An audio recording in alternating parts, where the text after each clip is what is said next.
या आपके लेंगे? अच्छी बात है कि कांग्रेस को कम से कम याद तो आया कि हमें महिलाओं को सम्मान राशि देनी है, हमें महिलाओं के लिए कोई संपत्ति अनाउंस करनी है। बहुत अच्छी बात है। पैसा कहाँ से आएगा? अरबों रुपए खर्च करने पड़ेंगे प्रति महीना, कहाँ से लाओगे? आप ये देखिए, मोहल्ला क्लिनिक में जो लोगों का फ्री इलाज, फ्री दवा, फ्री टेस्ट होती है, उसका पैसा कहाँ से आता है? आप ये देखिए, जहाँ शिक्षा, स्वास्थ्य, पानी, ये तमाम चीजों पे आम आदमी पार्टी काम करती है। बावजूद उसके एक वाहिद दिल्ली है जिसका बजट मुनाफे में है। कोई राज्य ऐसा नहीं है जिसका बजट पहली बार जो है घाटे में नहीं दिल्ली, आपको पता होना चाहिए। बिल्कुल घाटे में नहीं गई। अगर बजट आप देखे जाए, सारी की सारी लोगों को मुनाफे की बात करते हैं। ये सो कॉल जैसे भाजपा जैसे रेवड़िया कहती है, चलो हम भी रेवड़ी कह रहे हैं उसको, रेवड़िया देके भी अगर बजट मुनाफे में, तो कहीं ना कहीं आप एक पढ़े लिखे नेता को चुनोगे, फायदा आप भी केजरीवाल जी ने कहा था कि हम ठेकेदारी खत्म करेंगे, लेकिन सब जगह ठेकेदारी बढ़ गई है, चाहे डीटीसी हो, चाहे हेल्थ हो, चाहे और डिपार्टमेंट हो, चाहे एजुकेशन हो।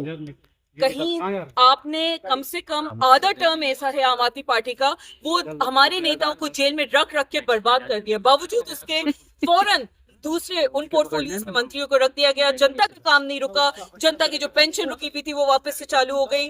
तमाम ऐसी चीजें हैं जहाँ पे करप्शन अगर हो रहा था। केजरीवाल जी कहते हैं कि एलजी काम नहीं करने दे रहे। 10 साल आपको दे दिए, आपने सिंगापुर बनाया दिल्ली को, आपको क्यों दे रहे? 10 साल अच्छा, फिर आप कहेंगे दिल्ली में जहाँ पे जनता लोकसभा में आम आदमी पार्टी को नहीं चुन रही है, लेकिन बावजूद इसके पिछले 3 बार से विधानसभा में आम आदमी पार्टी को चुन रही है, तो कुछ तो ऐसी पार्टी दलितों के लिए हमेशा खड़ी रही और आगे तक भी खड़ी रहेगी। तो अगर आम आदमी पार्टी दलितों का वोट दे रही है, और जिस तरीके से भाजपा दलित विरोधी पार्टी है, किस तरीके से बाबा साहब अम्बेडकर जी का अपमान किया गया है, कहीं दफा संविधान में अपमान किया गया है, उसकी भी हम बात कर लें। और आम आदमी पार्टी दिल्ली में सरकार बना रही है। अरविंद केजरीवाल जी एक बार फिर दिल्ली के मुख्यमंत्री, लोकप्रिय मुख्यमंत्री बन के आ रहे हैं।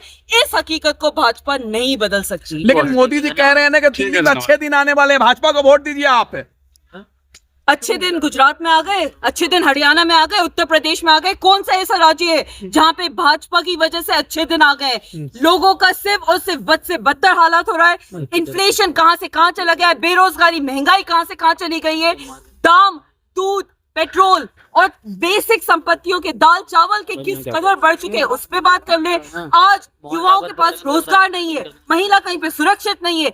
इतने सारी जो रुपये का जो वैल्यू है, डॉलर का जो वैल्यू रुपये के अगेंस्ट, वो किस कदर डॉलर बढ़ चुका है। ये तमाम चीजें फॉरेन स्तर पे किस कदर, कोई भी इंडेक्स हम ले लें, फ्रीडम प्रेस इंडेक्स ले लें, हिंदुस्तान कितने पोजीशंस नीचे गिर चुका है, हैप्पीनेस इंडेक्स ले लें, गिर चुका है। कहीं कोई इंडेक्स पे हिंदुस्तान आगे नहीं बढ़ रहा है। तो आप किस विश्व गुरु की और विश्व इस तरह से भारत को सपोर्ट करने की बात करते हो, जबकि भारत सिर्फ और सिर्फ आपकी बेईमानी की वजह से, आपकी करप्शन की वजह से बद से बदतर हो रहा है, बर्बाद से बर्बाद हो रहा है। और जब तक मोदी जी अडानी और अंबानी टाइप के लोगों का सपोर्ट करते रहेंगे, तब तक हिंदुस्तान ना कभी आगे बढ़ सकता है, ना हिंदुस्तान का विकास हो सकता है। मोदी जी ने अपने भाषण में बोला आम आदमी पार्टी ये आपदा है दिल्ली के लिए।